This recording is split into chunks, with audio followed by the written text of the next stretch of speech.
Cette table ronde, cette fois en élargissant à nos 4 intervenants. C'est bon? Tout le monde est là?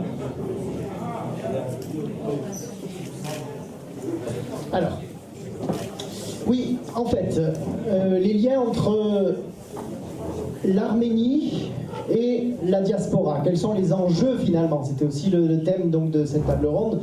Les enjeux, les perspectives, déjà l'état des lieux bien sûr. Donc nous avons beaucoup parlé de l'état arménien, nous avons évoqué également la diaspora, mais comment cette articulation peut se faire davantage, hein, parce qu'on a fait des constats quand même assez douloureux, en tout cas des constats difficiles. Comment finalement créer cette articulation-là entre toutes ces composantes? J'ai dit pour simplifier Arménie et diaspora, mais en fait on a vu qu'il y a plusieurs diasporas, etc.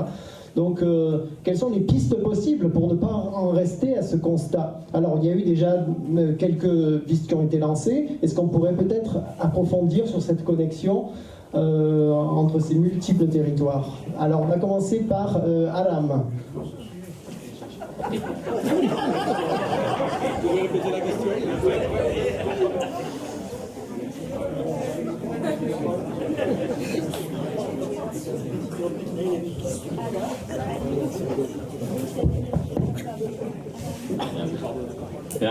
L'idée, si je comprends bien, c'est de synthétiser un petit peu les différents propos et voir comment on pourrait s'améliorer les rapports Arménie-Diaspora. Je reviens à mon antienne, les améliorer, pourquoi faire? Deux choses, pour garder, comme j'ai dit tout à l'heure, et je vais développer notre arménité d'une part, et peut-être encore plus, comme le disait Guides, pour que ce soit bénéfique à l'Arménie. Parce que je vais dire une chose, alors, je suis d'autant plus à l'aise que je suis un Arménien de la diaspora, le plus crucial de tout, ce n'est pas ici, c'est là-bas. C'est là-bas. C'est-à-dire que bien sûr que la diaspora doit demeurer et même servir de levier et être la plus puissante possible, y compris en gardant toute sa dimension, qu'elle soit identitaire, culturelle, religieuse, tout ce qu'on veut. Mais malgré tout, je pense, de mon point de vue du moins, le but ultime, c'est la préservation et plus encore le maintien et pourquoi pas un jour, même si pour l'instant on est loin, la prospérité de l'Arménie et de l'Artsakh.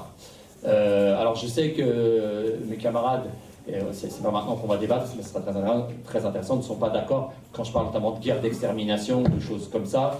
Je maintiens parce que la guerre d'extermination, elle peut prendre plusieurs visages, elle n'est pas obligée d'être immédiate, elle peut aussi se faire au long cours, pourquoi pas sans armes et par la démographie, et enfin il y a différents éléments qui expriment et qui expliquent bien sûr que demain, la Turquie et l'Azerbaïdjan ne vont pas se mettre peut-être pour l'instant à massacrer de A à Z tous les Arméniens vivant en Artsakh, en Arménie, même si pour l'Artsakh ça pourrait être très rapide. Mais malgré tout, à moyen et long terme, je pense que c'est le but ultime. C'est pas forcément, d'ailleurs, ce à quoi ils veulent venir tout de suite, mais ce serait en plus, ce serait la cerise sur le gâteau que d'éliminer ce qui reste de Gaoul. Vous voyez? Mais, bon, bah vas-y, vas-y. D'accord. Après, plus précisément, je ne sais pas si ça t'intéresse, c'est dommage parce que je t'aurais répondu après. Mais alors, pour ce qui est de l'Arménie diaspora, plus précisément, je pense qu'il y a des torts des deux côtés. Il y a des torts des deux côtés dans le fait qu'effectivement ça fonctionne très très mal depuis 30 ans. C'est vrai que du côté arménien, il y a très fréquemment, encore aujourd'hui, au niveau des élites politiques, un rejet. C'est-à-dire que souvent, si des Arméniens de la diaspora veulent s'impliquer sur le terrain purement politique, il y a de réelles barrières qui s'érigent pour mille et une raisons. Et ça, c'est un véritable problème. Ensuite, de l'autre côté, il est vrai que les diasporas s'organisent selon leur propre contexte, leur propre terreau.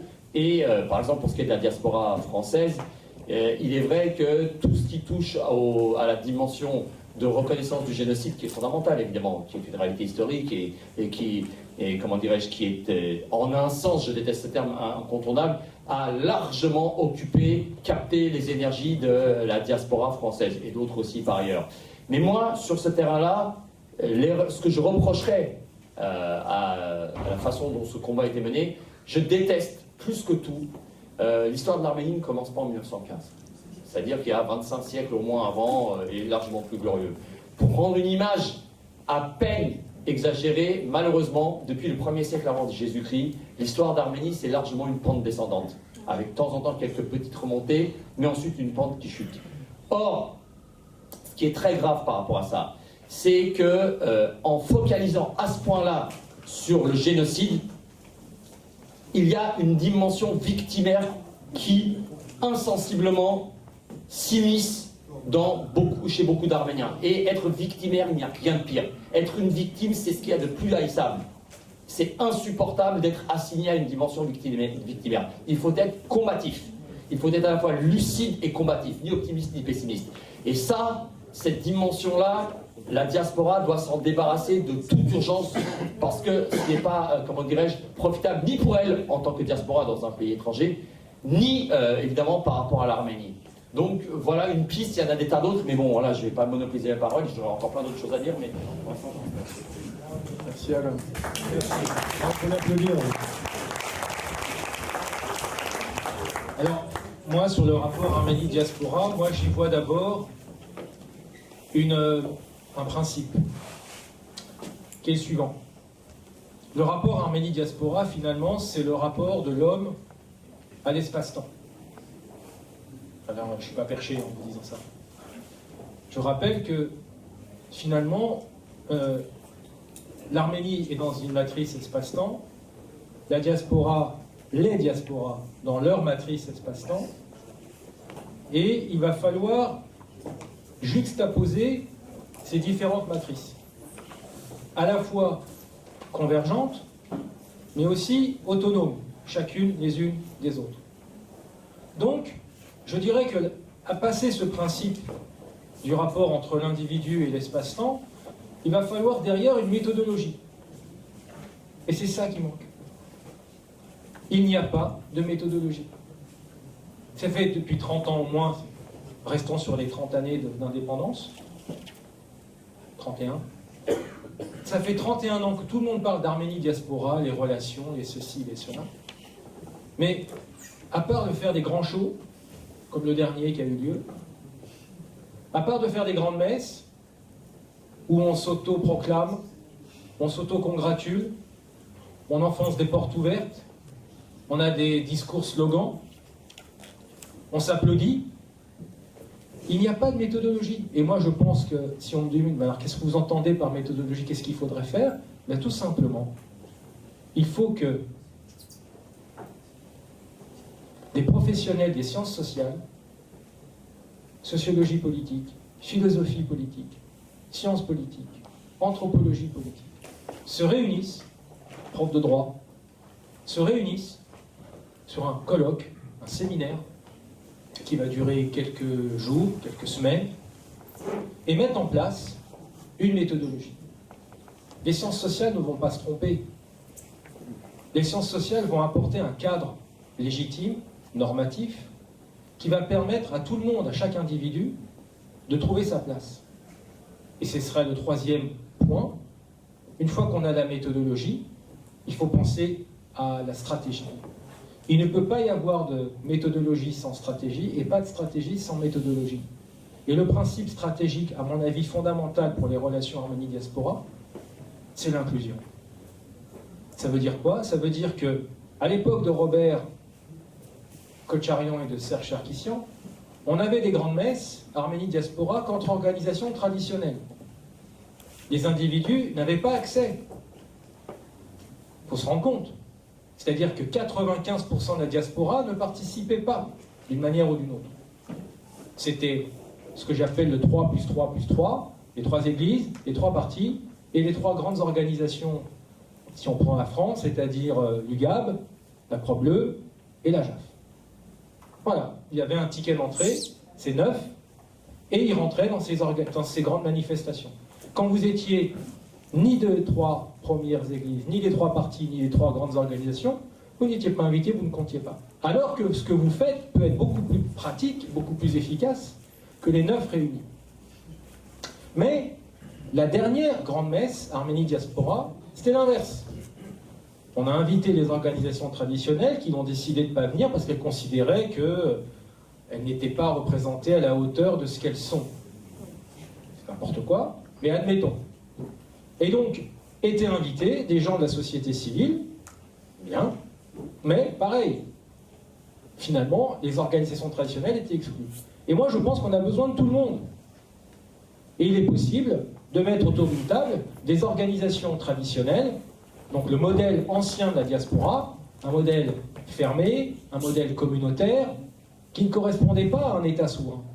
Et aujourd'hui, vous avez un nouveau modèle de la diaspora. Ce modèle est fondé sur l'interconnexion, la mondialisation, qui, je rappelle, est la somme de l'interdépendance, la mobilité et l'inclusion. Et quand on a ce nouveau modèle qui n'est pas encore vraiment sur pied, mais qui est là, qui est fondé sur des individus interconnectés, moi je ne parle plus de diaspora. J'en ai marre de ce mot diaspora. Je parle de soft power. De soft power.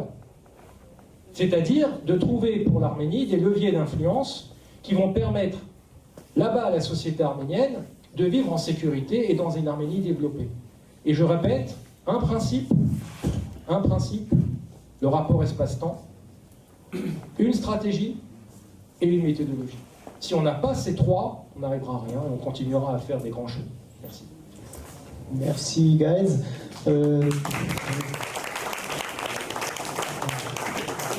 Tigran, ta vision de la...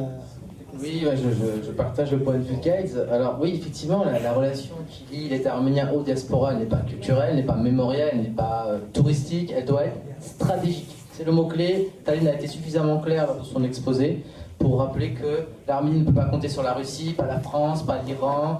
Les seuls amis des Arméniens, c'est les Arméniens, c'est eux-mêmes. Or, malheureusement, force est de constater qu'en 30 ans, jamais le potentiel extraordinaire, humain, économique, de la diaspora n'a été mise à profit, n'a été pour la contribution justement de la construction de l'État arménien. On oublie une chose importante, et ça c'est important aussi de rendre justice à ce que fait l'Arménie pour la diaspora. On oublie qu'il faut sortir du paradigme de l'assistanat, c'est-à-dire que l'Arménie a toujours vécu sous perfusion, ce qui est inexact. Si vous comparez, et pardon, je parle sous l'autorité de mon ami Richard Centurion, mais l'apport du Fonds arménien pour le développement économique arménien, il est dérisoire par rapport à ce que les bailleurs de fonds internationaux comme la Banque mondiale, le Fonds monétaire international donnent à l'Arménie. Ça, c'est une vérité qu'il faut rappeler.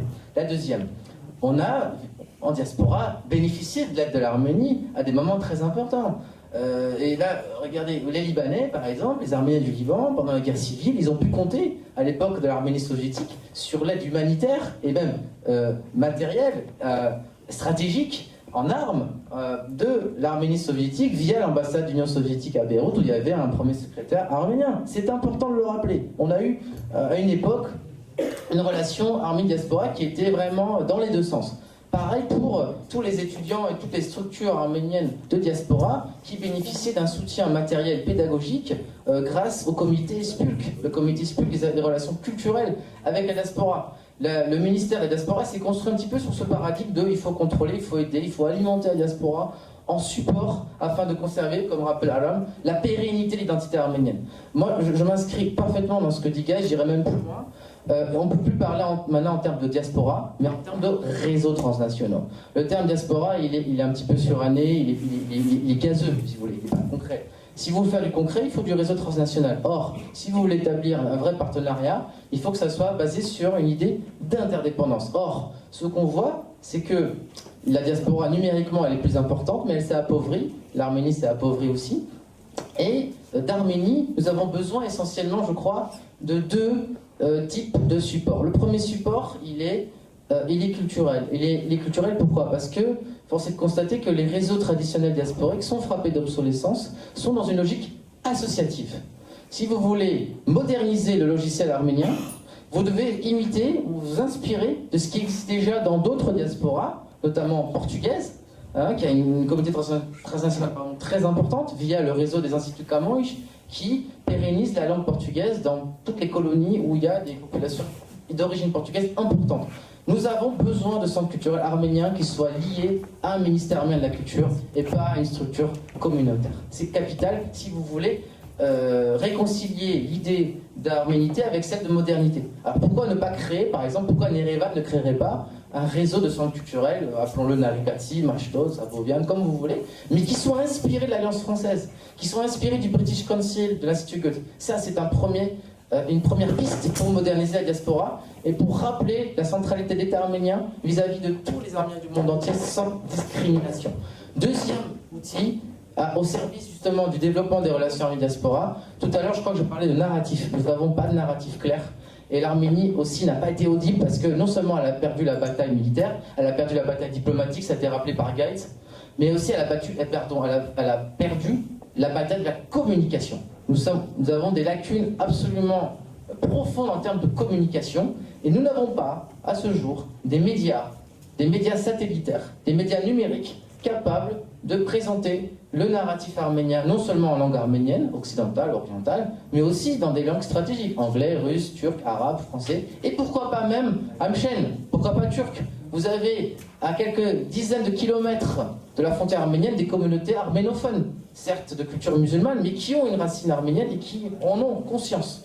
Nous avons tout un narratif à développer, mais il faut être lucide, l'Arménie n'a pas les moyens humains et financiers pour mettre à l'œuvre ce type de projet porteur de sens. Elle a besoin des ressources de la diaspora pour pouvoir justement moderniser ce logiciel. Ce sont des propositions absolument concrètes qui participent à l'élaboration de ce nouveau narratif. Donc moi je me cantonne surtout au volet culturel et linguistique, mais bien sûr Taline pourra vous parler du volet stratégique qui est beaucoup plus sensible et beaucoup plus prioritaire. Non mais je ne vais pas rajouter grand chose, parce que voilà. Donc, je suis entièrement d'accord avec ce qui a été dit par mes deux amis. Et puis, la diaspora, finalement, Tigran disait justement tout à l'heure, qu'est-ce qu'elle a réussi à ramener pendant la guerre de 2020 ? Regardez, c'était quoi, 160 millions qu'on a réussi à lever via le fonds arménien ? C'est ça qu'on est capable de faire ? Il y a quand même un gros problème, non ? Alors, on ne peut pas tout faire, je suis d'accord, et on ne pourra pas, on risque de diluer nos ressources si on ne les focalise pas sur un seul endroit. Moi, je répète ce que j'ai dit tout à l'heure, je crois qu'aujourd'hui, il y a un secteur clé sur lequel il faut aider l'Arménie à se développer, c'est à essayer de redresser un peu l'énorme disparité dans la balance des forces entre elle et son voisin. Je parle du voisin azerbaïdjanais, parce qu'on ne va pas se mettre à compétiver avec la Turquie. Et donc voilà, si on peut créer une sorte de banque de développement qui puisse, par exemple, seconder l'Arménie dans son budget de défense, et que ce budget de défense soit, pour le coup, secondé par la diaspora, et c'est peut-être un combat important à mener en diaspora aujourd'hui. C'est un exemple parmi d'autres. Ensuite, tout est ouvert à discussion.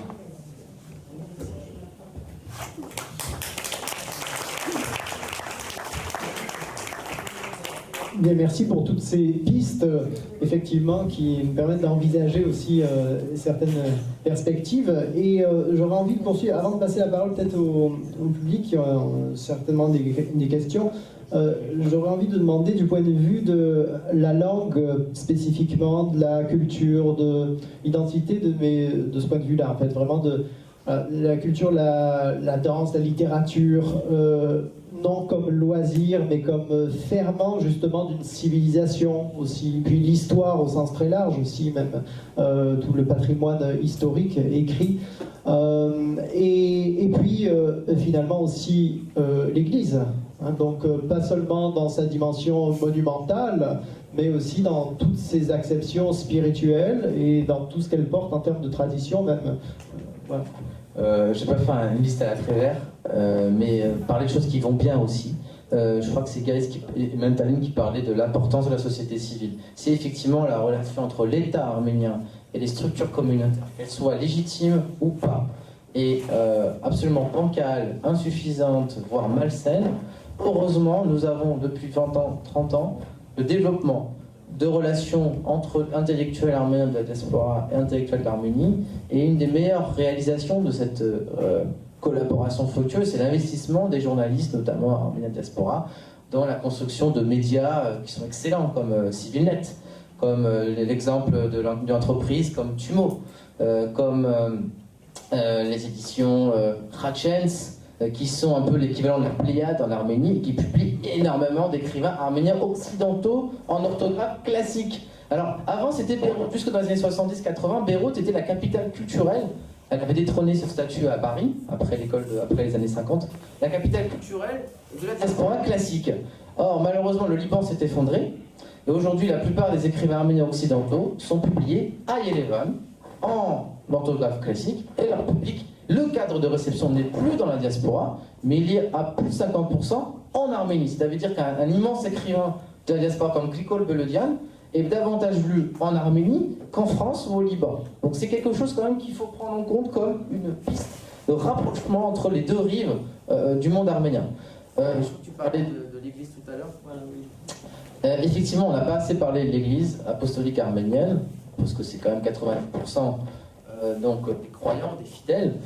L'église arménienne a un rôle absolument vital à jouer dans la construction d'un nouveau, on va dire, sens commun, un nouveau lien, un lien social, puisque en l'absence d'État, c'est l'institution ecclésiale qui a joué le rôle de refuge d'identité nationale.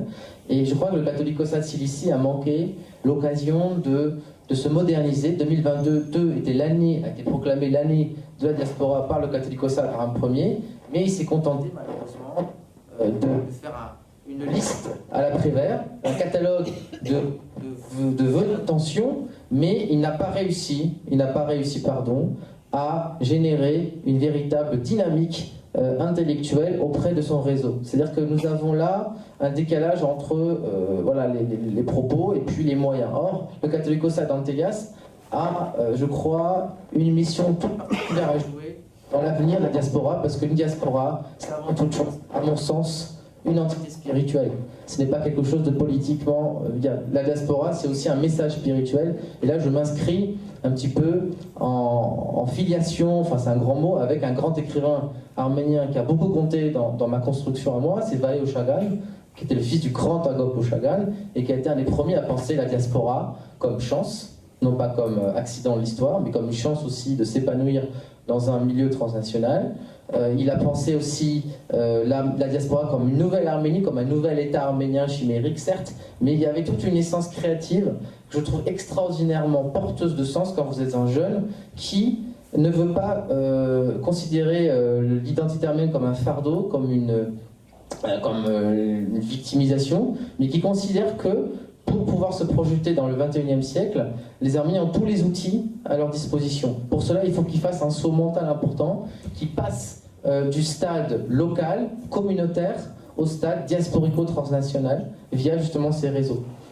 Et ça, c'est quelque chose que je parle vraiment au nom de mon expérience personnelle. Je suis né en France, j'ai grandi au Portugal, mais je me suis construit, mon identité arménienne, elle s'est construite en Syrie, au Liban et à Istanbul. Si je n'avais pas tous ces réseaux-là, je ne serais pas là aujourd'hui à vous parler, parce que j'ai une conscience transnationale, que mon identité arménienne n'est pas limitée à l'horizon indépassable d'Alfortville, de Dessines ou de Beaumont, mais c'est quelque chose qui est une richesse inouïe, parce que l'identité arménienne, non seulement c'est une sensibilité qui vous donne les moyens à la fois d'être médiateur et de vous mettre dans la place des autres et donc d'avoir une plus-value, mais aussi c'est un réseau transnational, on va dire pratique, fonctionnel, qui vous permet d'avoir une longueur d'avance sur vos camarades qui eux sont dans une logique, on va dire, d'identité plutôt malheureuse, plutôt en quête de sens. Merci.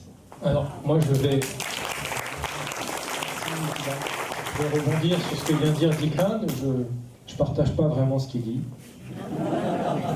Mais tant mieux, oui, tant mieux. Je pense que la diaspora, ce n'est pas d'abord un lien spirituel, premièrement. Je pense que c'est d'abord un lien social, c'est-à-dire un lien entre un individu et un autre individu. Deuxièmement, Vahe Oshagan, Agop Oshagan, ce sont des penseurs qui ont fondé leur réflexion sur l'absence, je parle surtout d'Agop Oshagan, sur l'absence de souveraineté. Et imaginez que la diaspora pourrait être un état de substitution, c'est du grand n'importe quoi. Je vous le dis sincèrement, c'est vivre dans une métaphysique de l'identité qui n'existe pas. Et c'est cultiver quelque chose, on ne va pas ouvrir le débat ici sur Agop Oshagan, mais c'est quelque chose qui est complètement hors sol. Or, les Arméniens souffrent de ça, d'être trop hors sol, collectivement j'entends. Parce que dès que c'est individuellement, on sait très bien où est notre intérêt, et on a bien raison. Mais collectivement, bon, il y a des choses à redire. Donc moi, je me porte tout à fait en porte-à-faux avec cette idée du lien spirituel et de la diaspora comme un état de substitution. Pour moi, excuse-moi, dit Claude, c'est du grand n'importe quoi.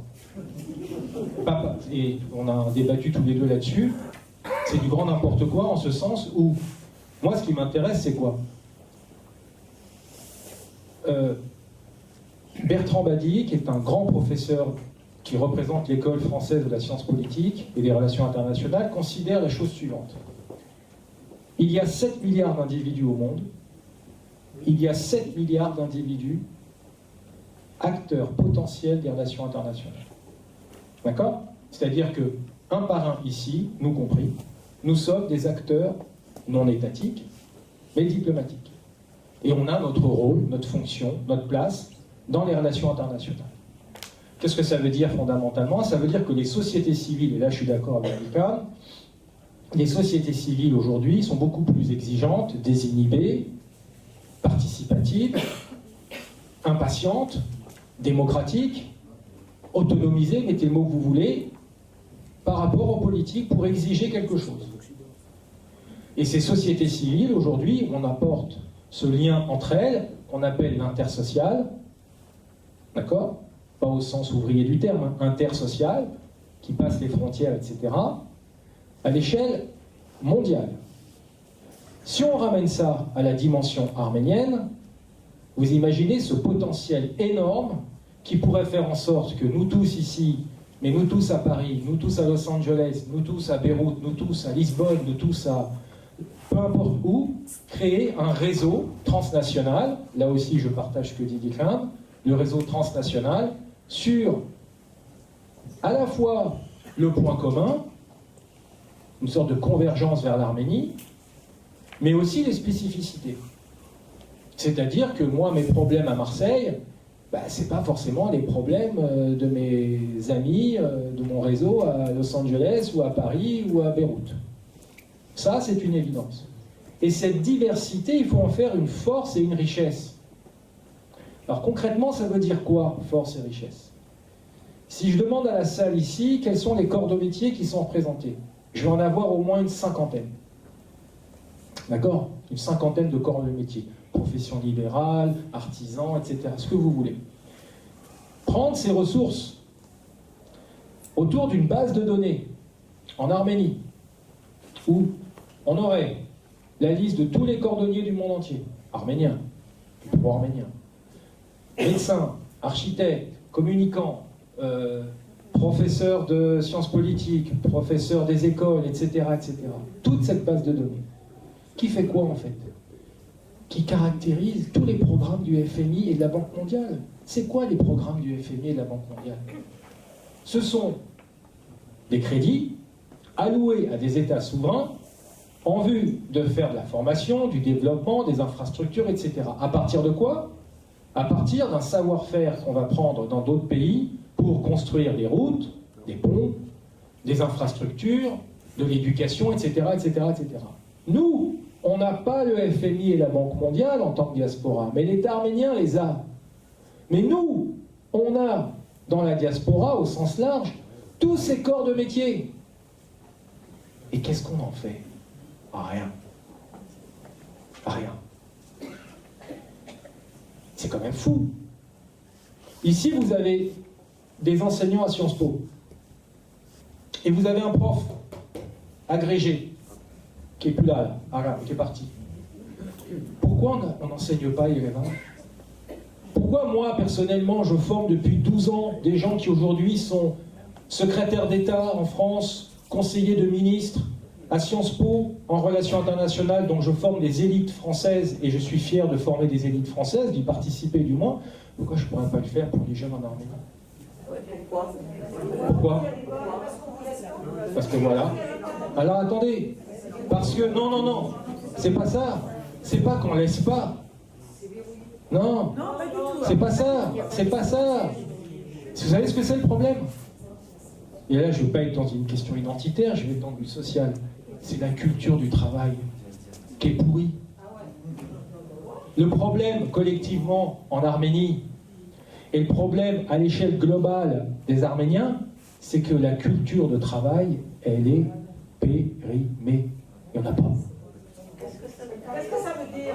Ça veut dire, vous avez raison madame, ça veut dire que, je ne sais pas qui a parlé là, voilà, ça veut dire que vous dans votre travail madame, ce que vous le faites bien. D'accord?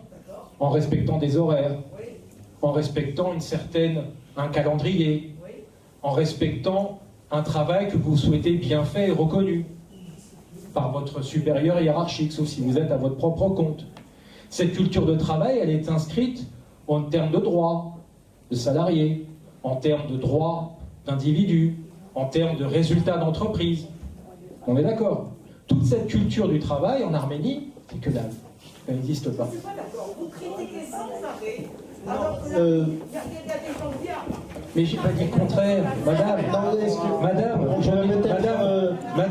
Madame, vous avez raison, madame. Il y a des gens magnifiques en Arménie. Je dis pas le contraire, mais c'est pas ça dont je vous parle. Je vous parle de la culture d'entreprise, la culture du travail. On va peut-être resserrer Le problème, il est là. Non, mais attendez, c'est fondamental. S'il n'y a pas de changement de culture du travail en Arménie et dans la diaspora, à l'échelle arménienne, je m'entends. Attendez, madame, je ne vous prends pas votre cas à vous. Moi, j'ai des amis en Arménie qui font tout pour changer cette culture du travail. Tout. Eh bien oui, mais le problème, c'est qu'à l'échelle collective, il n'y a pas ce travail qui est rendu. Voilà. Il faut leur donner des cours. Alors, Mais c'est ce que je vous ai dit juste avant, madame. C'est-à-dire que moi, personnellement, je pourrais former des élites en Arménie. Et pas que moi, Tallinn, Tigran, Aram, etc. Et même des gens ici dans vos corps de métier. Mais on n'est pas utilisés. Alors, je pense de toute façon que la contradiction, elle est apparente. Au fond, on est d'accord quand même sur la question. En fait, il s'agit juste quand même de réformer les choses pour que, voilà. Je voudrais quand même revenir sur un point qu'a souligné Giles sur la question de la métaphysique et de la nécessité. Est-ce que cette métaphysique, est-ce qu'elle n'est pas aussi la sève qui nourrit un peu l'espoir? Enfin, je sais pas. Peut-être que. Enfin, je vais passer dans un premier temps la parole à Tigran. Les gens, ils viennent pour vos questions. Oui, non, mais justement, c'est très important parce que, guys, contrairement à toi, je ne suis pas de ton avis, même si tu as tout à fait raison de souligner sur la culture du travail, etc. Mais non, je reviens sur le spirituel. Je pense que le peuple arménien est en état de détresse spirituelle, très foncièrement. Que l'église arménienne ne fait pas son rôle de pastoral pour justement penser les plaies de son peuple et donner un sens à ses souffrances et donner une orientation pour qu'il puisse penser ses souffrances. Alors oui, Vayochagan, c'est du gazeux, très bien, mais Vayochagan a révolutionné la poétique arménienne, et quand il disait il manque une métaphysique de la diaspora, ça veut dire que Vayochagan refusait la disparition de la diaspora en tant qu'excroissance de l'Arménie. Moi, je suis de culture arméno-ottomane, d'origine, je l'assume, j'en suis fier même, et je prétends qu'il manque une personnalité à la diaspora. Je ne peux pas me contenter du seul matériel. Il me faut d'une métaphysique, il me faut une transcendance, une forme de transcendance. Je ne l'ai pas seulement avec les sciences humaines et avec Bertrand Badi.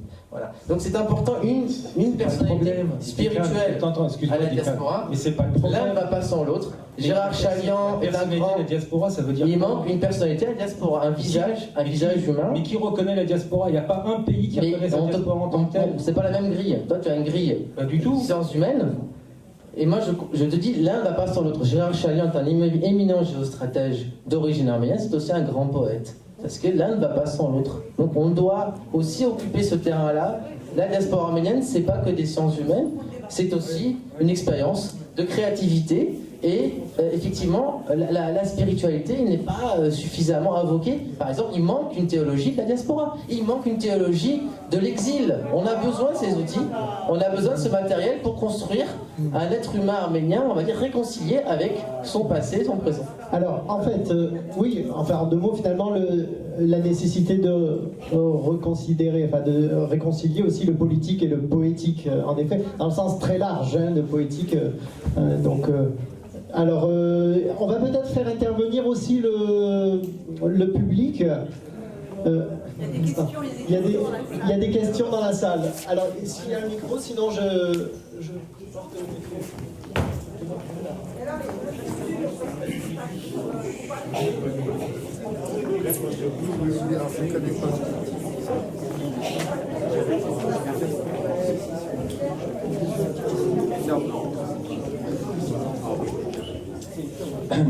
Oui, merci pour vos interventions. Alors concrètement, qu'est-ce qu'il faut faire à partir de demain? Alors, monsieur demande... Je dis merci pour vos interventions, mais concrètement, qu'est-ce qu'il faut faire à partir de demain? Alors, il y a eu des pistes qui ont été données tout à l'heure quand même. Mais bon. Écoutez, c'est une excellente question, mais moi je pense sincèrement qu'on ne va pas apporter la réponse ici. D'abord, la première chose à faire, moi j'ai proposé une méthodologie. Méthodologie qui doit être prise en charge par l'État arménien et qui doit faire en sorte de favoriser ce nouvel élan, ce nouveau regard, parce que tout doit partir d'Arménie. Il ne faut pas se leurrer, Aram l'a dit, Tallinn aussi l'a dit, Tigran aussi l'a dit, mais bon ça, c'est autre chose. Tout le monde l'a dit, le centre c'est l'Arménie. Mais ça doit marcher par cercle concentrique. Et donc, l'idée, c'est que si on considère que le nouvel épicentre de notre identité arménienne, ce n'est pas le génocide, ça y est, c'est bon le génocide, il est reconnu. Bon, bien sûr, il manque la Turquie. Ah, bah oui, mais bon, on s'y prend mal. On s'y prend mal. Exemple. Erdogan est arrivé au pouvoir il y a quasiment 20 ans. Qu'est-ce qui a été fait? Je ne parle pas de maintenant parce qu'Erdogan, il est trop autoritaire pour attendre quelque chose. Mais qu'est-ce qu'on a fait, nous, dans la diaspora, entre 2003 et 2016, on va dire, l'année du coup d'État? Qu'est-ce qu'on a fait auprès de la société civile turque? La société civile turque. Pas grand-chose. Rien. Rien. Rien. Société civile, je m'entends. Parce que ce que tu dis, c'était bien, mais il y avait aussi des diplomates dedans, donc l'institutionnel. Mais société civile, rien. Pas une organisation arménienne à la diaspora n'est allée ouvrir un bureau, ne serait-ce qu'un bureau, à Istanbul, où il y a une forte communauté arménienne, par exemple, pour essayer de créer un lien social avec la diaspora, avec la société civile turque. Rien. En fait, on veut tout, avec rien, sans se donner les moyens de rien. Et donc, si vous voulez dire par là, qu'est-ce qu'on peut faire, premièrement, monsieur? D'abord, sortir de notre zone de confort. Voilà. Essayez de faire comprendre que le génocide, c'est pas que notre famille. Essayez de faire comprendre que la question du génocide doit rentrer dans la structure de l'État arménien et ne pas être au-dessus de l'État arménien. Essayez de faire comprendre que moi, Français, j'ai tout intérêt à ce que ma société française soit davantage présente en Arménie. Et donc, c'est des voyages touristiques, c'est des voyages d'affaires. C'est moi, par exemple, je sais pas, moi, dans la salle, s'il y a des ingénieurs, des médecins, faire en sorte d'abord de s'exprimer, de dire j'ai envie de faire ça. Oui, il y a des gens qui le font discrètement, etc. Mais il faut essayer de le faire plus fort, de dire les choses, et de dire aux organisations arméniennes de la diaspora, quelles qu'elles soient, votre modèle, il est foutu, vous avez passé votre temps parce qu'il n'y avait pas d'État indépendant, c'est bon, maintenant il y a un État souverain, imprimez-le. C'est ça le centre aujourd'hui de l'avenir de l'Arménie de demain, c'est l'État arménien globalisé si vous voulez, avec ses réseaux transnationaux, mais c'est l'État arménien. Et donc la première chose à faire, monsieur, je vais être très concret, c'est d'abord de discuter autour de vous de cette nouvelle façon de voir l'identité arménienne de demain, autour de l'État. Vous savez, il y a 3 priorités pour moi en Arménie aujourd'hui. Sécurité, éducation, développement économique. Tout passe par la sécurité, pour des raisons évidentes. L'éducation est au cœur de tout. L'éducation, pour créer les élites de demain. Et là, vous avez tous quelque chose à faire. Nous avons tous quelque chose à faire, quel que soit notre âge. Déjà qu'en France, les retraités, on les met à la porte du corps social. Et ben moi j'ai hâte d'avoir ma retraite, peut-être, je rigole un peu, et pour aller, pourquoi pas, en Arménie. Pour aller faire des choses là-bas. Et si j'y vais. Ouais. J'aimerais passer la parole aussi à Tallinn, peut-être si... Bah oui, non, parce que je vais passer... Bon, moi je voulais juste poser une petite question.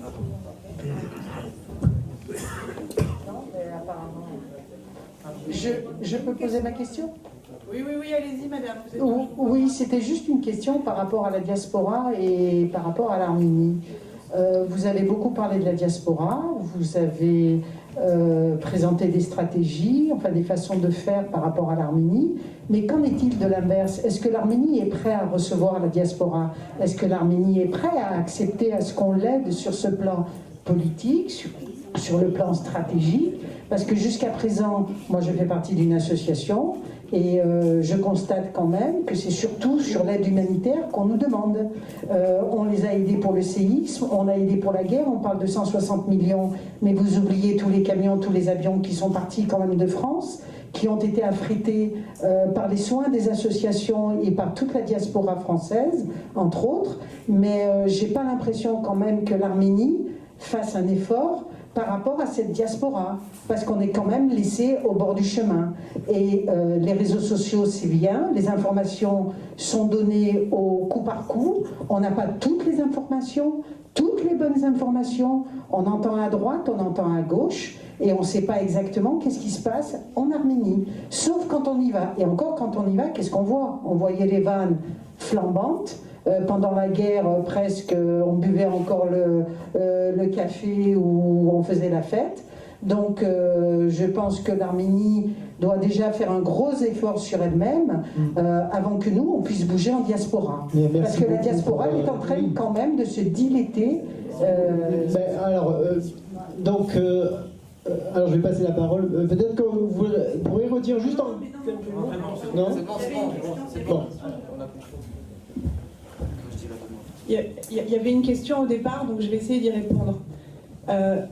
Oui, il y a des gros obstacles. Ça, je dirais que l'idée d'une collaboration horizontale entre l'Arménie et la diaspora fait son chemin, mais qu'elle fait son chemin lentement. Quand même, l'Arménie a fait sa révolution de velours, la diaspora ne l'a pas faite à ma connaissance, donc il est peut-être temps.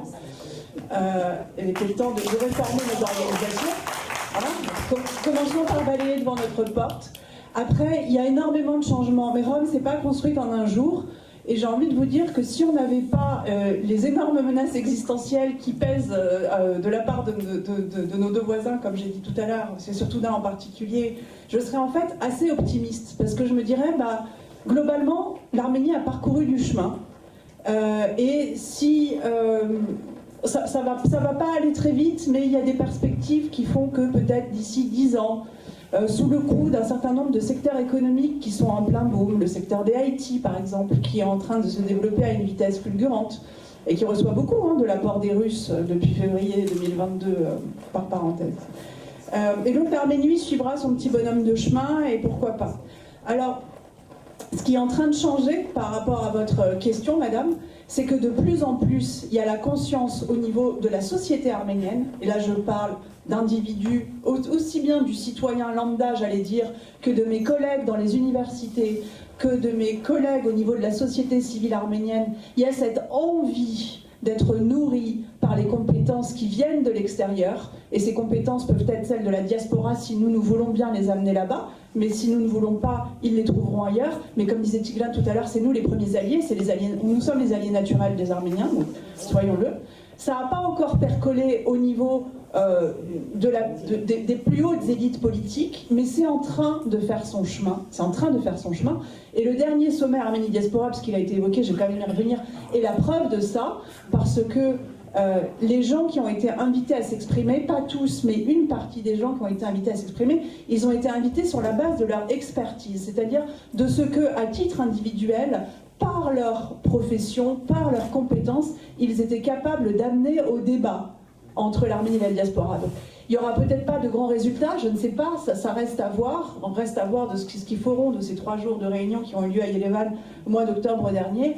Mais donc, voilà, enfin, tout ça ne se fait pas du jour au lendemain. Et vous parlez des caisses de médicaments, c'est bien, bravo, d'avoir mobilisé toutes ces énergies, mais ce sont des modalités d'action qui appartiennent à une époque révolue. Et il va falloir se moderniser. Quand je parlais de se professionnaliser, Guy disait « amenons les sociétés françaises en Arménie ». Oui, chacun à votre place, là où vous êtes, vous avez la possibilité d'être à la fois des représentants et des vecteurs de ce qui peut se jouer entre la France et l'Arménie. Donc voilà, il faut se réinventer. On ne peut pas sans arrêt empaqueter des colis de Doliprane.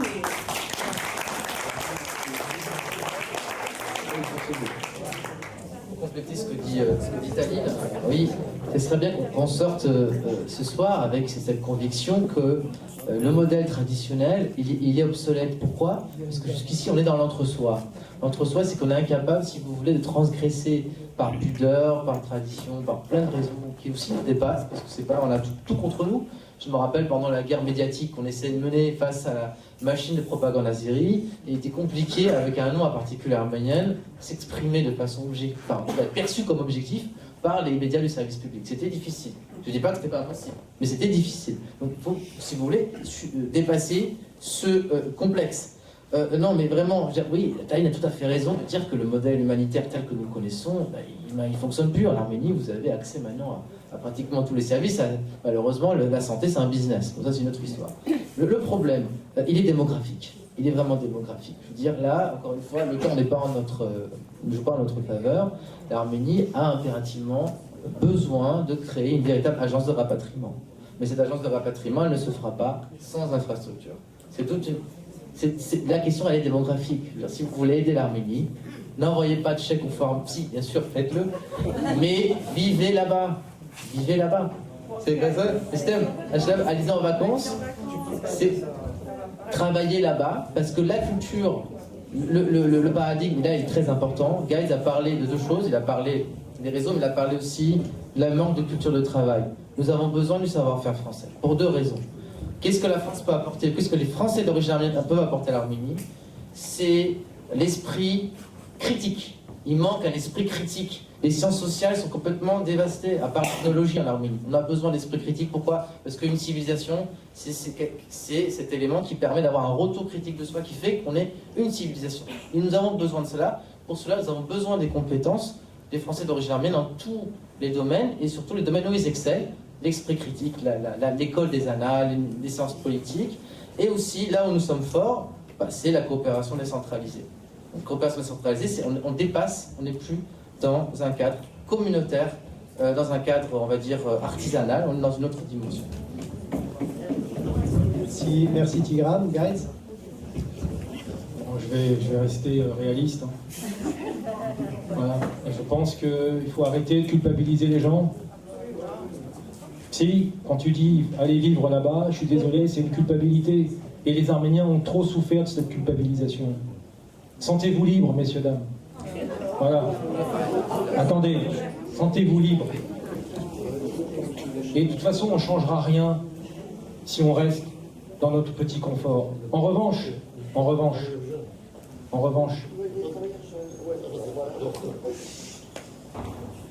ce qui compte, c'est d'essayer de réfléchir à l'idée de se dire que ce qui a été fait jusqu'à maintenant n'a pas servi à grand-chose. Pas à grand-chose. J'entends l'action humanitaire, mais ça fait 32 ans qu'on fait de l'action humanitaire, il y en a marre. Pourquoi? Parce qu'en fait, on ne change rien. Que ce soit l'Arménie ou que ce soit la diaspora, il n'y a rien qui change. Alors, ou les diasporas. Moi, j'ai lu la lettre du Catorigos, qui est contradictoire d'ailleurs, et j'entends des propos ici ou là sur la diaspora ceci, elle est en train de s'effriter, elle est en train de ceci, de cela. Excusez-moi, mais ça c'est un discours totalement, et tout le respect que j'ai pour Aram Ier, mais c'est un discours totalement désuet. C'est la fin de leur diaspora, c'est la fin de leur Arménie, c'est la fin de leur modèle identitaire, mais c'est pas la fin de l'Arménie, c'est pas la fin de la diaspora, et c'est pas la fin d'un modèle identitaire. Toutes les organisations traditionnelles ont fondé leur identité politique, etc., sur la tradition, sur la communauté, ou le communautarisme, sans tenir compte de l'idée d'un État souverain. Et aujourd'hui, la petite révolution qu'on doit faire tous, ici, ailleurs, etc., nous les premiers, quand je dis nous, c'est nous ici, c'est d'essayer de penser plus loin et d'essayer d'apporter des solutions concrètes, faciles et inclusives. On a besoin de tout le monde. Je peux vous assurer que le travail est colossal, parce qu'il va falloir lutter contre soi-même, et il va falloir surtout essayer de remettre tout ça dans le bon sens, on marche à contresens collectivement. On marche à contresens. Qu'est-ce que ça veut dire? Ça veut dire que quand vous avez eu en 1648 le tournant des traités de Westphalie qui marque le principe de la souveraineté et de la territorialité, nous on a pris le chemin inverse. Toutes les nations du monde allaient vers une sorte d'État-nation. Nous on se sentait bien dans l'Empire. On a des mentalités de vassaux. Ok? On a des mentalités de communautés de blédards. Ok? C'est contre ça qu'on doit se battre. Pour essayer de se dire, et là je rejoins Dick Kahn, quand il dit arrêtons de penser comme des communautés, pensons comme des individus vers un État. Vous savez, moi j'ai lu tous les grands ministres de la République d'Arménie. Simon Galatian, Radician et d'autres. Ils ne pensaient pas communauté. Et on est dans les années 20. Ils ne pensaient pas communauté. Ils pensaient nation. Ce glissement de la nation ou de l'idée de nation vers la communauté, qui date des années 50, 60, 70, est en train de mourir. Et heureusement. Et c'est pour ça qu'il va falloir reprendre le dessus sur nous-mêmes, d'aller demander des comptes aux organisations pour leur dire on ne veut plus que vous fassiez ce que vous faites, parce que vous devez rendre des comptes, parce que c'est nous et nos enfants qui sont en première ligne, peut-être pas ceux d'ici, les miens, j'en ai pas, mais bon, moi en première ligne, mais ce sont les gens de là-bas, des jeunes de 18, 20 ans. Et il faut leur dire, parce que si vous ne faites pas ce travail sur vous-même, vous, organisation, si vous ne faites pas ce travail sur vous-même, si vous, élite politique arménienne, vous ne faites pas ce travail sur vous-même, dans 10 ans, dans 15 ans, dans 20 ans, on aura les mêmes erreurs, les mêmes épreuves et les mêmes larmes. C'est contre ça qu'il faut se battre. Il faut sortir de cette logique victimaire, comme disait Aram, sortir de cette logique défaitiste, comme disait Tikan, sortir de ça, parce que moi je vois des jeunes ici de 10 ans, 12 ans, 15 ans, je ne peux pas supporter de leur laisser en héritage l'idée de vivre pour les 20 ans qui viennent dans la défaite.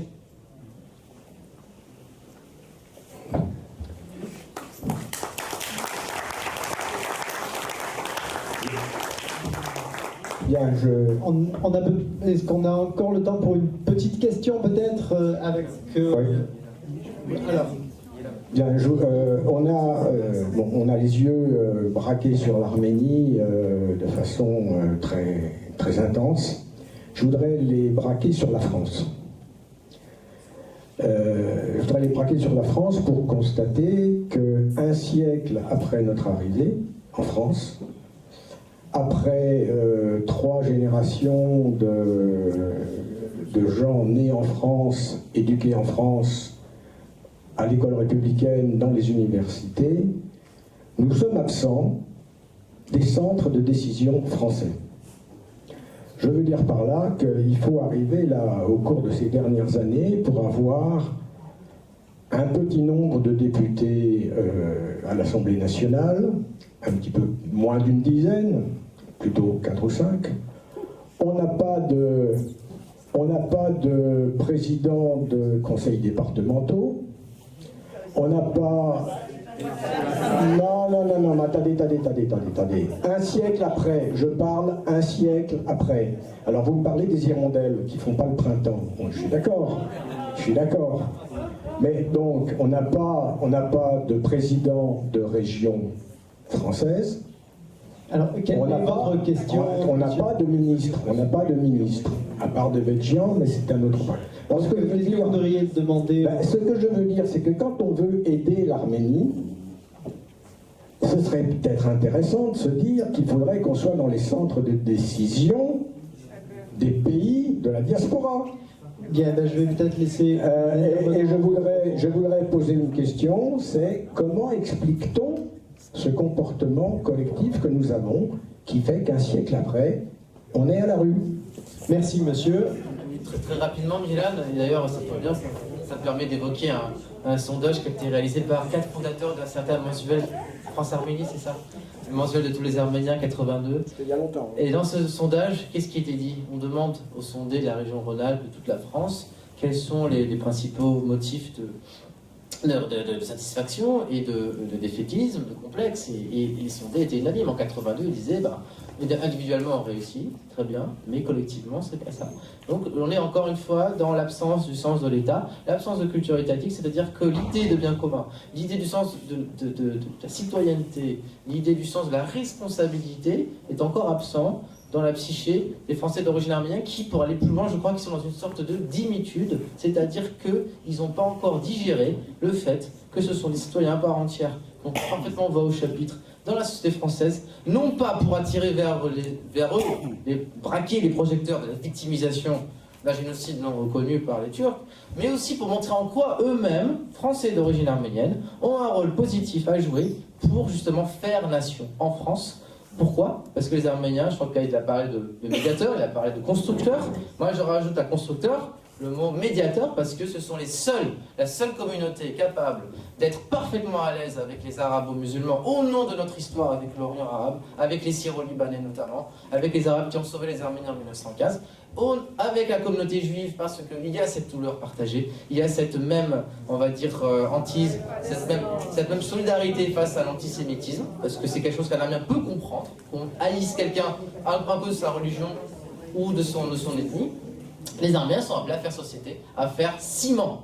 Voilà. Et ça, c'est un élément que je n'entends pas. Je n'entends pas ce discours-là de la part des dirigeants communautaires. Ça, c'est un élément. Une toute dernière question, la dame. Maxence. Maxence, voilà, qui a demandé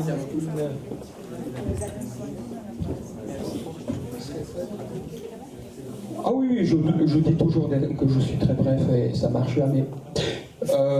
Tout d'abord, merci pour cette table ronde. Donc, j'ai trouvé d'une richesse incroyable. Vraiment, ça m'a énormément dynamisé la réflexion. Je souhaiterais vous poser deux questions, si vous me permettez, un peu provocantes. Donc la première question, c'est autour justement du fait pour certains de la diaspora, appelons-la diaspora pour faire simple, hein, de partir avec leur savoir-faire en Arménie. Donc il y a des jeunes et des moins jeunes qui partent effectivement en Arménie, qui s'y installent, que ça se passe plutôt bien, sauf qu'ils vont tous à Erevan. Donc il y en a combien qui auraient envie de partir dans le Tavush, qui auraient envie de partir dans le Gerarkuli, qui auraient envie de partir à Kapan, à Mehri. Mehri c'est très joli, mais qui c'est qui a envie de déménager là-bas? C'est pas pour culpabiliser, hein. C'est pour dire aussi quelles sont les conditions pour pouvoir s'installer là-bas. Et même s'il y a les conditions, c'est qui a envie d'aller dans un petit village, dans une petite ville qui n'est pas Erevan et qui n'est pas Gyumri non plus? Ça, c'est la première question. Parce que j'entendais beaucoup ça quand j'habitais en Arménie. J'y habitais 2 ans. Je ne suis pas arménien, mais j'ai habité 2 ans en Arménie. Et j'entendais énormément ce type de questionnement de la part des Arméniens de là-bas et des clivages de la part de l'Arménie, des Arméniens de la diaspora aussi par rapport à cette question. Et deuxième question, qui est liée à celle-là, un peu provocante, est-ce qu'il ne faudrait pas re-arméniser la diaspora arménienne? Merci pour les deux questions. Alors, qui souhaite répondre? Alors, cher monsieur, vous avez raison sur la première question. C'est pas très excitant. C'est pas très excitant d'aller vivre près de la frontière ou dans les campagnes en Arménie quand on voit la pauvreté des villages. C'est vrai. Et ça demandera du temps. Je pense que ça nous dépassera même. Il faut au minimum peut-être, si tout va bien, quoi. Si tout va bien, 50, 60, 100 ans peut-être. Hein. Donc ça, je n'ai pas de réponse concrète à vous donner, si ce n'est que d'avoir des politiques publiques cohérentes, efficaces, pour faire en sorte que les gens puissent rester. Alors, je pense que nous, dans la diaspora, nous pouvons faire en sorte que les Arméniens de ces villages puissent rester. Déjà. Moi, ça fait 30 ans que je dis aux organisations de jeunesse en France, arméniennes en France, je leur dis, mais ne faites pas comme ont fait vos anciens quand il n'y avait pas d'État indépendant. allez créer une mutuelle étudiante en Arménie, de façon à ce que les jeunes en Arménie puissent étudier sur place, ne quittent pas le pays, et puissent se soigner en Arménie. Oui, mais comment? Ben, c'est simple, vous allez voir n'importe quel syndicat étudiant ou des mutuelles, et vous leur dites, voyage d'études, 10 jours, un rapport, et après on met en place un calendrier. C'est pas compliqué à faire les choses. Ça déjà. Si on avait eu depuis 25-30 ans une mutuelle étudiante, je pense qu'on aurait pu éviter cette hémorragie et cette fuite des cerveaux. Je ne dis pas que c'est que ce projet-là, mais c'est cette idée-là, de faire en sorte que les gens puissent rester. C'est ça aussi la nouvelle cause arménienne. C'est que les gens puissent rester sur le territoire en pouvant, dans les villages comme dans les villes, en pouvant se soigner et étudier. Mais après, tout va ensemble. Ce n'est pas une mesure, c'est la juxtaposition de toutes les mesures, éducatives, sociales, professionnelles, économiques, tout ça ensemble. C'est pour ça qu'il faut une vision, il faut une stratégie, il faut une méthodologie.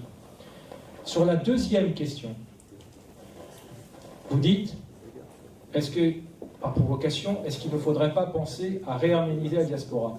Vous avez entièrement raison, mais attention, c'est pas pour les rendre plus arméniens, pas ça. C'est pour les rendre mieux franco-arméniens. Ça veut dire quoi?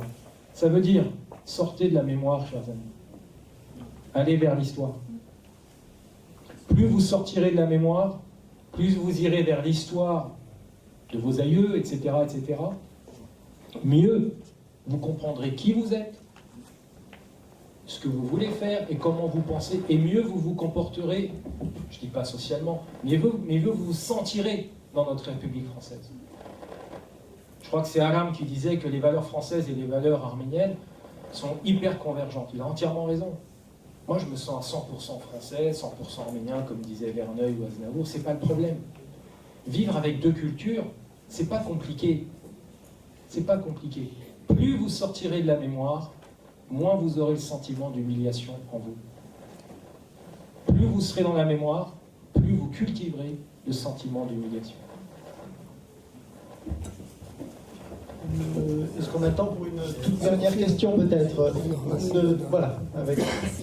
Merci à toutes et tous pour cette intervention de très haute qualité, même si vos conseils éclairés sont reçus un peu comme une tempête, une chamboule un petit peu nos sentiments. Je voulais tout simplement savoir si vous avez pu tenir ces propos auprès des grands représentants des organisations arméniennes, afin d'éclairer également ceux qui nous dirigent au niveau de la communauté arménienne, leur donner votre fine analyse, vos conseils, votre ressenti. Est-ce qu'ils vous donnent tribune? Est-ce qu'ils vous consultent? Super question. Très pertinente question.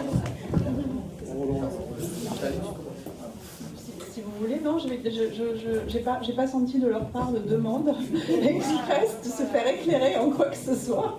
Donc... ça peut avoir eu lieu à l'occasion de discussions très resserrées en one-to-one, entre guillemets, enfin, voilà. Mais un grand lieu de débat pour pouvoir peut-être avancer sur des pistes de réforme, comme je disais, une révolution de velours dans les communautés. Ah non, ça, j'ai pas senti de demande. Je sais pas, peut-être que mes camarades ont une autre expérience. Bah déjà, madame est un petit peu violentée par nos propos. Moi, je pense que c'est les circonstances qui font ça. C'est la situation qui crée... qui est non pas un sentiment d'humiliation, mais de colère. Et cette colère, elle doit générer quelque chose de fertile, pas de stérile. C'est pour ça qu'on n'est pas là aussi pour énumérer une liste de recommandations. C'était de façon positive, hein. On est chamboulé, on a ce tumulte, mais c'est positif. Bien sûr, bien sûr. Non, mais ça doit être porteur de sens et ça doit être positif parce que ça doit être épanouissant. Concernant le CCAF, oui, le CCAF est en crise structurelle, bien sûr, puisqu'il est encore dans la logique mémorielle. Le CCAF n'a jamais cultivé une vision de ce que devrait être la relation avec l'Arménie, la France. Et je vous dis, l'État arménien, les diplomates arméniens attendent beaucoup du CCAF. Ils attendent beaucoup de propositions du CCAF, parce qu'ils ont besoin de savoir que veulent les Français d'origine arménienne. Et là, on est encore dans une logique, on va dire, de rente, une situation de rente mémorielle, de rente de situation, parce que quand vous êtes un acteur dans la communauté française d'origine arménienne, on n'a plus grand-chose à faire puisque le génocide maintenant figure au calendrier des cérémonies officielles de la République, ce qui fait que nous avons deux sortes de... Quand vous êtes un acteur communautaire qui veut s'intégrer dans une association, il a deux types de ressources à prendre. Les ressources symboliques, la reconnaissance, et éventuellement des ressources matérielles, des subventions, etc. Donc effectivement, on ne nous demande pas notre avis, on ne cherche pas, en tout cas, moi je parle pour moi, enfin, on ne nous consulte pas, mais je sais que grâce aux réseaux sociaux, grâce à nos relations aussi avec l'Arménie, il y a une attente immense. Et je crois encore une fois, et pardon de faire un peu du spirituel, il faut sortir, il faut arrêter de penser qu'il y a un sauveur. Il n'y a pas de sauveur. Voilà. Il faut vraiment qu'on sorte, qu'on se mette bien dans la tête que les sauveurs, c'est nous-mêmes. Ce sont nos propres ressources à la fois matérielles et spirituelles qui nous permettent de se construire tel qu'on est. Et je vais dans le sens de Gaël. Gaël a tout à fait raison de dire sortez de la mémoire, allez à l'histoire, parce que ce sont des connaissances. Et les connaissances et le regard critique, c'est ça qui vont nous libérer d'une domination qui fait de nous, encore une fois, des sortes de néo-divins. Je vais dire un mot sur les organisations. D'abord, moi, j'attends rien, madame. C'est pas à moi à taper à la porte. Ma porte est grande ouverte. Je réponds à tout le monde si ça me convient. Il n'y a pas de souci. Premièrement, moi, j'ai pas de problème d'expression. Je peux écrire, je peux parler à droite à gauche, comme ici. Garo, la Maison de la Culture ici m'a toujours ouvert ses portes depuis maintenant 25 ans, 30 ans. Et donc, je vois pas pourquoi ça changerait, sauf s'il est mécontent. Mais ça, c'est autre chose. Plus sérieusement, je pense que l'union est fondamentale. Je sépare l'union du CCF. Le CCF, c'est le trait d'union, justement, des associations, des partis, des équipes. Ce lien est un bijou, un diamant qu'il faut garder. L'union est fondamentale. Mais c'est à l'intérieur de cette union qu'il va falloir penser, réformer le fonctionnement, les moyens, les ressources, etc. Mais ce n'est pas à moi ici, ou à nous ici, de leur donner, de leur faire la leçon, ou je ne sais quoi. C'est à eux de décider, et ils le voient, je pense, ils voient bien que ça ne marche plus, comme avant. Encore faut-il que ça ait pu marcher un jour. Mais ils le voient bien que si l'union doit être préservée, il faut réformer, se démocratiser, ouvrir, etc. etc. Donc, c'est une question qu'il faut leur poser à eux, pas à moi. Moi, j'apporte ma contribution sur la réflexion. Je pense que ce qui manque dans la diaspora, si je peux me permettre, c'est que finalement, il n'y a pas d'espace structurel. Et c'est normal, puisque c'est la diaspora. Il n'y a pas d'espace.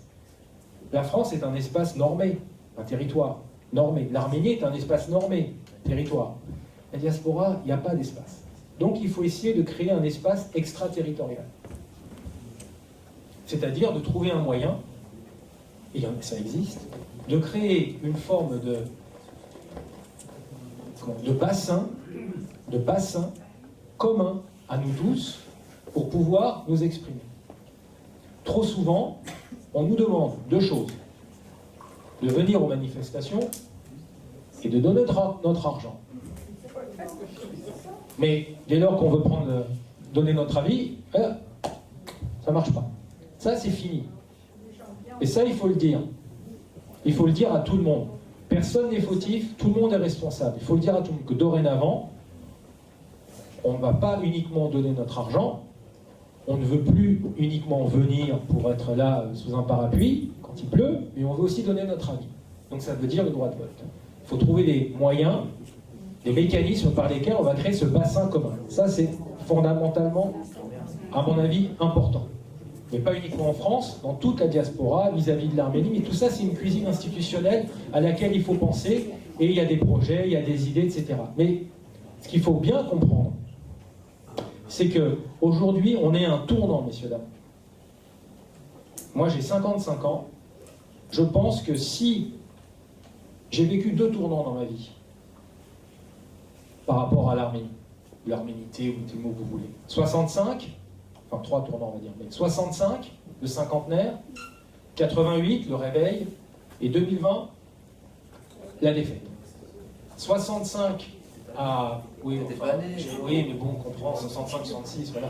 65 jusqu'à 88, c'était une période de reconstruction. Les Arméniens, quels qu'ils soient, sortaient dans les rues pour réparer une histoire, une mémoire, le droit à une mémoire, le droit à une histoire, essayer de faire en sorte de sortir dans la rue pour dire stop à l'indifférence, stop à ceci, stop à cela, le droit à la mémoire, tout ce que vous voulez. Et ça s'est fait sur l'idée d'une Arménie qui se tournait, soviétique, qui se tournait vers la Turquie, parce que l'OTAN, etc., donc une sorte de revendication, et puis la diaspora, pareil, dans un même élan. Il y avait quelque chose de positif, il y avait quelque chose de constructif. En 88, il y a le mouvement du Ragabar. Alors là, comme l'a dit Diklan, le printemps d'Yerevan, l'élan, le sursaut, l'explosion, l'ivresse sociale, populaire, ce que vous voulez, ça transcende les frontières. Waouh, on existe collectivement. Ce qui prouve que quand on veut, on peut exister collectivement. Retenez bien ça. Et donc là, alors là, la victoire. Notons qu'il y a la victoire militaire derrière, 94. Et troisième tournant, j'ai envie de dire, la défaite de 2020. La défaite de 2020 est écrite dans la victoire de 94. Parce que c'est une victoire militaire qui n'a pas eu de victoire politique. Ce que fait Aliyev, à nous enquiquiner depuis 2 ans au moins, c'est ce qu'on aurait dû faire à l'époque, à enquiquiner l'Azerbaïdjan. Vous allez reconnaître? Non, on prend 2 villages de plus. Vous allez reconnaître? Non, on prend encore un village de plus. La Russie aurait fait quoi? Du calme des Arméniens, mais la Russie avait un genou à terre. Elle était faible. Nous aussi on était faibles, mais militairement on était là. L'Azerbaïdjan avait les 2 genoux à terre. Donc la victoire de 94 est une victoire militaire arménienne et surtout russe, qui a sous-traité cette offensive arménienne pour ses propres intérêts. Surtout, arrêtez-vous, là, on met un processus diplomatique en place qu'on appelle la diplomatie post-soviétique, c'est-à-dire on met des mécanismes, et puis on part pour 15 ans, 20 ans, 30 ans de négociations qui ne donnent rien. Puis à un moment donné, l'intérêt russe, c'est d'aller faire joujou avec l'Azerbaïdjan et la Turquie sur le dos des Arméniens. Alors, et je finis, 2020, défaite militaire, et depuis 2020, on est dans cette logique de défaite. Et bien moi, je crois que si ça continue comme ça, je vais mourir avec cette longue période de défaite. Et je n'ai que 55 ans. C'est pour ça qu'il faut vite en sortir, pas pour moi uniquement, mais pour nous tous. Il faut vite en sortir, et il faut vite retrouver le chemin du réel. Il y a un moment donné, il faut se poser les bonnes questions. C'est pas retour en Arménie, pendant 70 ans, retour en Arménie, c'était Los Angeles. Les communautés arméniennes du Proche-Orient, où elles vont servir d'instruments pour aller repeupler l'Arménie turque. De quoi on parle? Elles sont en lambeaux. Moi, je serais aujourd'hui l'État arménien, vous savez ce que je ferais? Je dirais, je ferais tout pour, je mettrais les moyens pour que les Arméniens qui sont au Proche-Orient aillent tous en Arménie. Tous. Il faut tout faire pour qu'ils y aillent. Non pas que moi je décide à leur place, mais ils ont un tel savoir-faire économique, commercial, ces Arméniens, nos frères et sœurs du Proche-Orient, qui vont vous revivifier la société arménienne. J'irai même plus loin. L'Inde est notre allié. N'est-ce pas? Notre allié. J'ai besoin de 100 000 Indiens chrétiens. Et je les envoie en Arménie. Parce que j'ai un problème démographique. Il faut être stratège. Ils sont en difficulté, les Indiens chrétiens de l'Inde.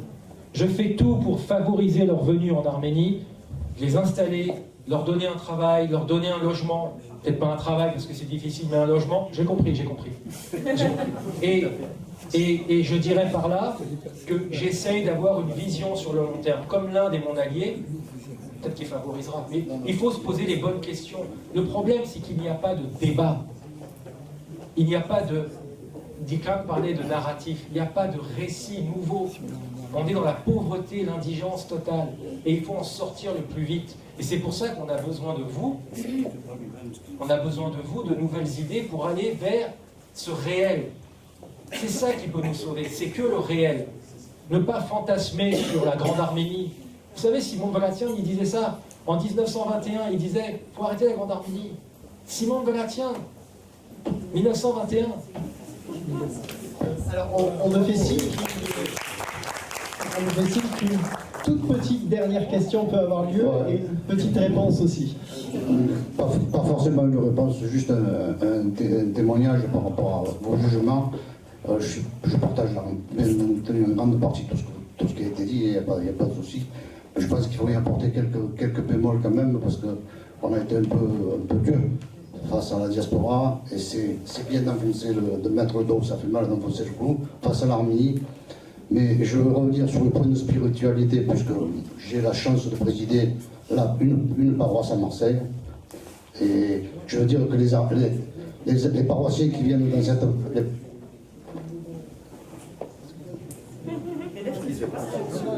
Voilà, merci. Les paroissiens qui viennent dans cette paroisse se reconnaissent, non plus que la paroisse pour reconnaître leur arménité. Et ils sont assez nombreux, je ne vais pas vous dire combien ils sont assez nombreux. Ce que je peux vous dire, c'est qu'on a une comptabilité analytique et que mon budget des cierges, vous connaissez le potentiel, c'est pas grand chose, mon budget cierge à Beaumont, c'est 45 000 euros. 45 000 euros. 45 000 euros. Voilà. Donc, je termine là-dessus. Dernier point, ils reconnaissent la arménité par rapport à ça. Ils ne sont pas tous pratiquants, hein, mais ils viennent. Et dernier point, c'est que j'ai eu la chance aussi, de 2005 à 2015, d'être directeur adjoint à Sciences Po Ex du Centre d'intelligence économique. Et à ce titre-là, j'ai bâti avec mes amis, le président Christian Duval, le programme Ayastan 2014-2016. Pendant 2 années, une année de préparation, 2 années d'intervention, préparer des certificats d'intelligence économique sur des étudiants arméniens. Aujourd'hui, les peu d'étudiants arméniens que nous avons donné ces certificats là-bas sont tous restés en Arménie, c'était le but, et sont chefs d'entreprise, puisque je représentais l'entrepreneuriat. Ça, c'était un bel exemple. Que cet exemple-là a été stoppé, non pas par la volonté des Arméniens.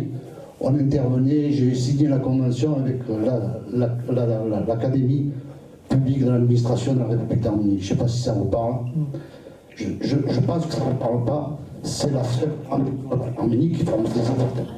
Et ça parle très peu à des étudiants français, à des dirigeants français, et même à bouquet de... Donc ça c'est important. On les a formés. La convention s'est arrêtée, non pas par la volonté des élites arméniens, puisque cette académie est rattachée à la présidence de la République. Alors, merci monsieur, beaucoup, merci vraiment pour ce témoignage, pour cet apport. Et peut-être juste un mot pour remercier en fait les intervenants d'aujourd'hui, Tigran, Taline, Guides et Adam qui a malheureusement dû partir plus tôt pour les contraintes horaires. Merci pour cette heureuse temps intérieure qui nous a permis de révolutionner un peu nos conceptions de la question. Voilà, chers amis, donc, un dernier mot, juste encore une fois, pour vous remercier, pour remercier nos 4 intervenants, nos 4 conférenciers.